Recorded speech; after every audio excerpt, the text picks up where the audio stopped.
On the third day, when the men of Shechem were sore, two of the sons of Jacob, Simeon and Levi, Dinah's brothers, took their swords and came against the city while it felt secure and killed all the males.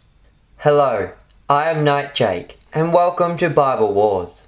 On this episode, we will begin our series on the Shechemite Androcide.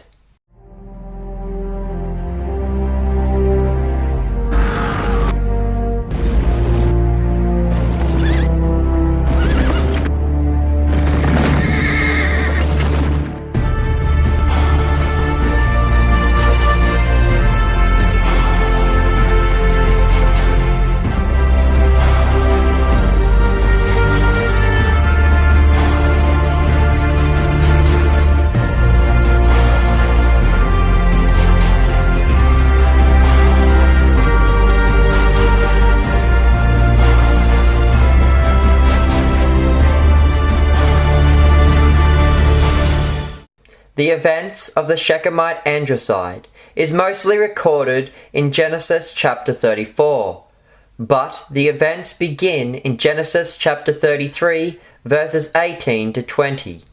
Jacob, having just encountered his brother Esau, was on his way from Paddan Aram, and he settled in the land of Canaan near the city of Shechem. Shechem was a Hivite city, ruled over by the king Hamor, the father of Shechem. Now either Prince Shechem, the son of King Hamor, is named after a former king who bore the name Shechem, who founded the city. This is possible as the place of Shechem first appeared in Genesis 12 verse 6 in the days of Abraham, although as the book of Genesis was written by Moses centuries later, it is possible that Moses simply used the name of the city in which it would later be called, as that was the only name that he knew the city by.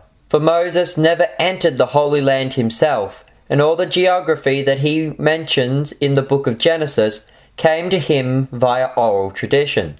It is more likely, based on the following circumstances, that Hamor founded this city and named it after his only son Shechem. This practice was not unusual, as Cain had named the world's first ever city after his firstborn son, Enoch.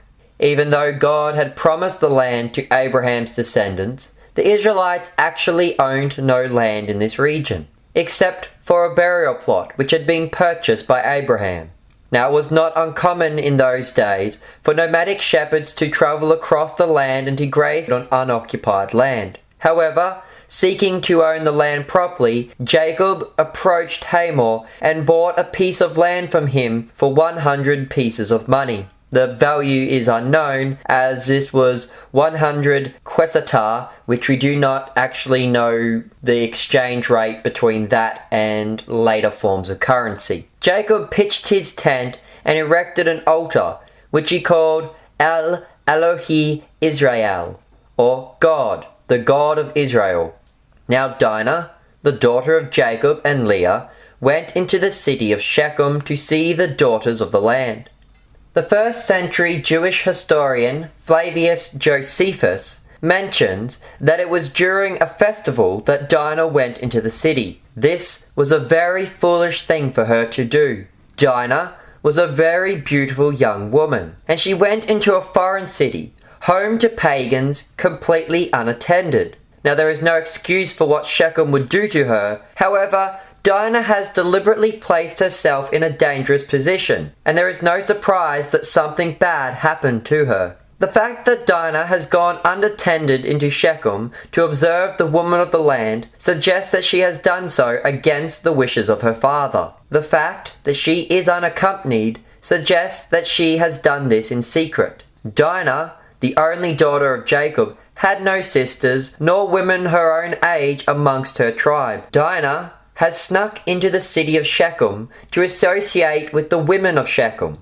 However, the Canaanites were not a God-fearing people and often loose-living, and the Israelites had been warned by God not to mix with them. By going into the city, Dinah is disobeying the wishes of her own people. A modern equivalent of this story would be if a single daughter is raised in a household of brothers, and that this single daughter was homeschooled. Wanting to socialize with other young women, she disobeys the wishes of her parents and she sneaks out and goes unattended to a nightclub. Dinah has placed herself in an immoral and dangerous situation.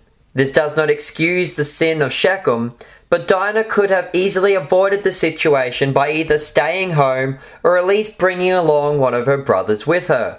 It is here, in the city of Shechem, that Dinah is seized and raped by Prince Shechem, after which Shechem falls deeply in love with her. It is interesting to note that Shechem's rape of Dinah is the complete reversal of Amnon's rape of Tamar, which I covered in the very first episode of Bible Wars. Amnon formerly loved Tamar, but after he had raped her, the shame of his actions caused him to despise her. As for Shechem, originally he only lusted after Dinah, but once he had raped her, he fell head over heels in love with her. And while Shechem had begun their relationship in a shameful and sinful way, his love for her was genuine. The story will demonstrate the lengths that Shechem was willing to go to marry Dinah. The Septuagint, the Greek version of the Old Testament, uses the word agape for Shechem's love for Dinah. The word agape means an unconditional, self-sacrificial love. Shechem truly loved Dinah and would do anything to protect her and care for her once she was his wife. Shechem spoke to his father King Hamor and demanded that his father get Dinah for him as a wife. It was common in ancient times for the parents to discuss marriages on behalf of the children. In Genesis 24, we see Abraham send his chief servant on his behalf to talk to Rebekah's dad and brother about the marriage of Isaac and Rebekah. The story in Genesis 24 also shows us that the father would also seek the daughter's approval before agreeing to the marriage arrangement. This was not always the case and was probably not a very common thing to do, but it shows that good, God-fearing fathers who had their daughter's best interest at heart would ask for their daughter's approval before agreeing to the marriage arrangement. Therefore, even though it is not mentioned in the text, it is possible that Jacob could have had Dinah's approval to let her marry Shechem. Whether or not Dinah loved Shechem in return, she knew that now she had been defiled, her choice was either to marry Shechem or to live out her life as a single, desolate woman.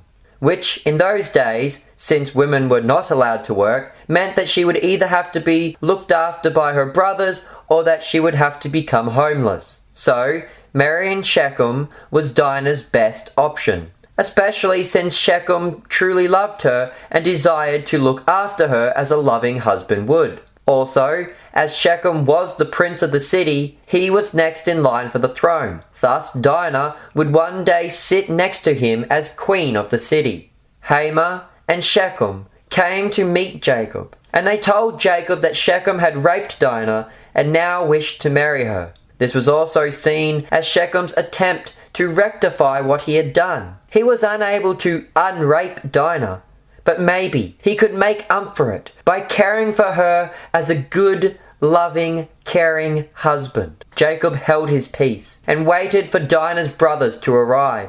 Genesis 24 shows us that both Rebekah's dad and brother arranged her marriage. So Jacob's request to wait for Dinah's brothers was not an unusual one, but the text seems to suggest that Jacob wanted the sons there because Shechem had raped Dinah, and it seems that Jacob's decision was going to rest on the decisions of his sons. Join us next time as we discuss the decision of Jacob and the events that followed. Thank you for watching this episode of Bible Wars.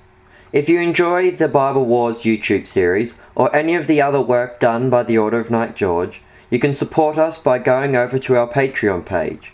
I'll leave a link to our Patreon page in the description below. Goodbye and God bless.